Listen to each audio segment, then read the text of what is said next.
G&T show is intended for mature audiences. Parental discussion is advice. Live long and prosper, bitches. The crew has been fatigued now from so many months in space, and they need to take a break. The landing party has been down to check out the terrain while the crew gets ready to play. They say there's only plant life living on this lovely rock, but a rodent up here's wearing a vest. Hi, this is Janice coming at you live from Shore Leave for the G&T show, and I am here with Aaron Rosenberg. Hello. Welcome. Thank you. And thank you for taking the time to let us talk to you. Absolutely. So, my first question would be, how did you get into writing? Okay, this is not the hard question. This is not the hard question. Okay, this is the easy question. I actually started writing when I was in first grade. And I got hooked on it when I was in third grade, because in third grade, I beat out everyone from first through fourth grade for a school writing award, which I still have. Oh, really? Yep. And actually, when I go to talk to kids in classes, I bring it with me to show it to them. And then they have fun trying to figure out exactly how many years ago it was, because it has the year on it.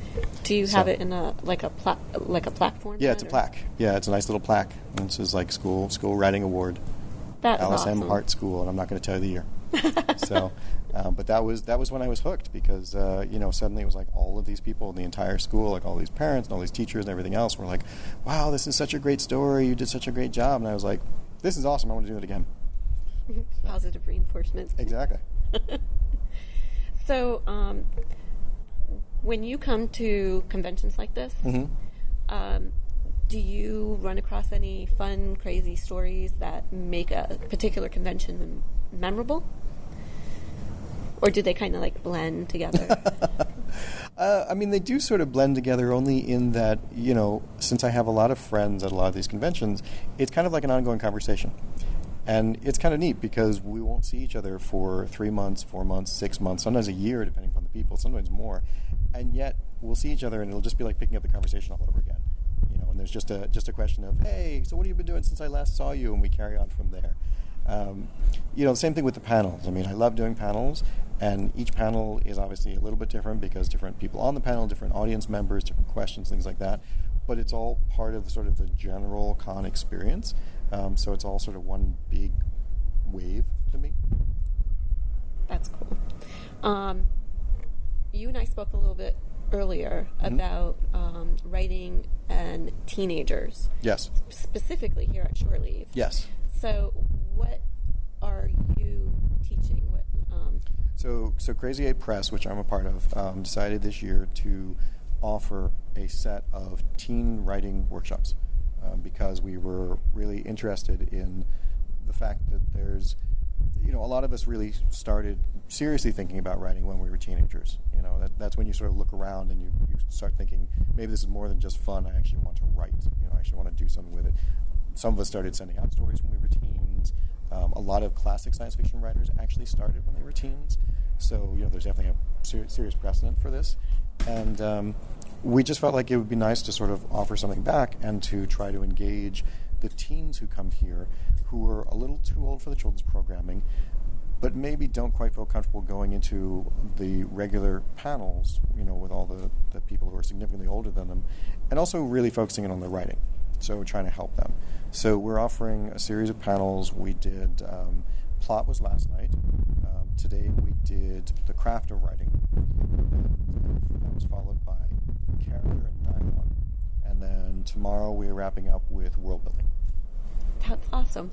Now, while you guys are doing these workshops, are the teenagers testing out it, or is it more like a lecture style? It's kind of been a mix so far. It's this time. So there's not a lot of time for real exercises. What we did in the one for craft today was we actually sat around a table. So rather than us lecturing to them, it was a conversation with them, which was really nice. Because that way they could ask questions, but also they could just offer their own suggestions and their own stories and things like that. So I think it was a lot more interactive. There are definitely times when it's fun to be up in front, but I feel like something like this, especially because the groups are a little bit smaller, we can be a little bit more directed with them and really make sure that we're addressing whatever it is they want to talk about. So when you teach these classes, did you talk about works as a reference material? Or? Actually, no, I really didn't. We really didn't. We talked about, we referenced things like Edgar Allan Poe. We referenced some young adult novels like the Divergent series by Veronica Roth. They were bringing up lots of great references of books that they've read and things like that. So, I mean, I guess I did mention one book that I worked on just as a reference point for illustrating a particular method. But, it's less for us about, here's our work. We want you to go out and check out our work, and more just about, let's talk about what you're working on and really try to help you with it. So that's really cool. It's like the art and science of writing. Yeah. It's it's one of the great things about conventions, and actually about our industry in general, is that writers really like to give back in this industry. Most of the other writers in this industry really are very friendly, they're very engaging, and when they meet a new writer, they're really welcoming, which you don't find in every profession. Some professions it's much more, oh, you're a potential rival. In this profession, there's a lot more of, hey, cool, what do you do? Let's talk about it.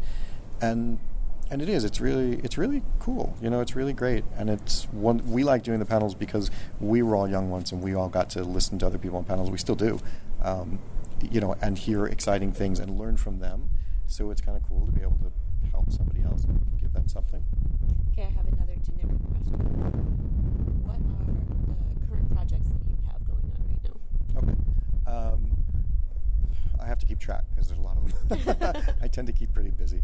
So I just finished writing an urban fantasy novel, which will be coming out from Science in the Library probably early next year, called Oversight.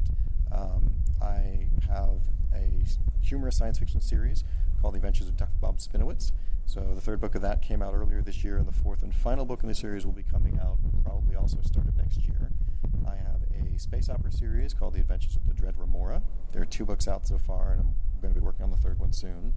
I have an occult thriller series called Occult, which I'm writing with David Neil Wilson, and I have to write the second novel in that at some point soon.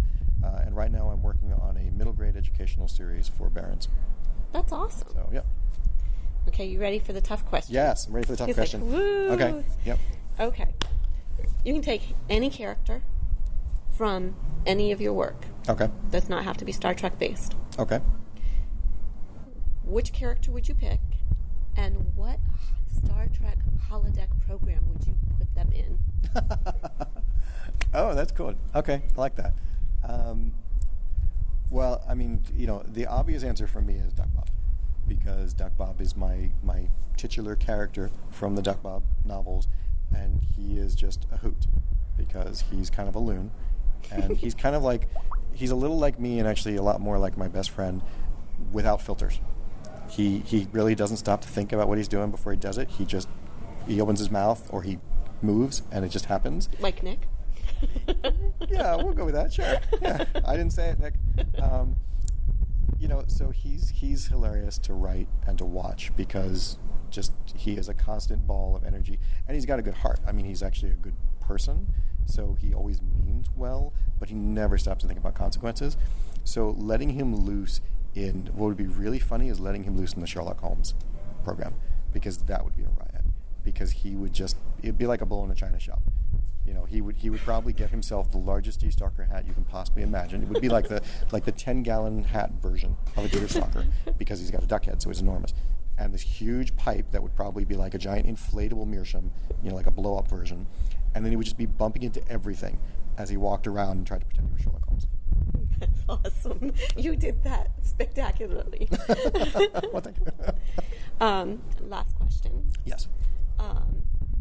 There's a whole fan base out there of the GNT show that they're not just interested in Star Trek. They love good stories and good storylines.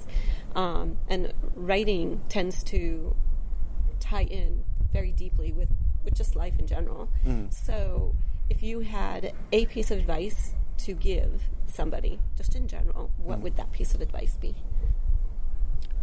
In general, like for writing, or just in general? General, just for living general. Wow.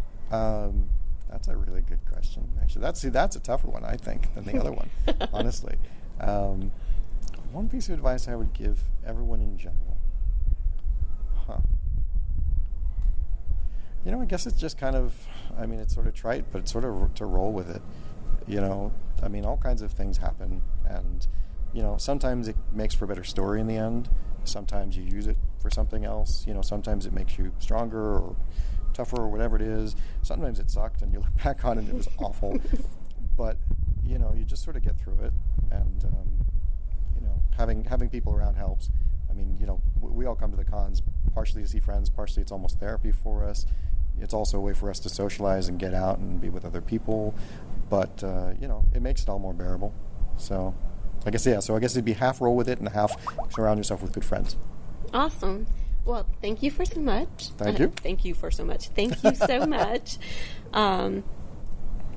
And I really appreciate you taking the time. Yeah, well, thanks a lot. Music for the G&T show is provided by Warp 11, Andrew Allen, Grethor, and 5 Year Mission. This has been a Busy Little Beaver production.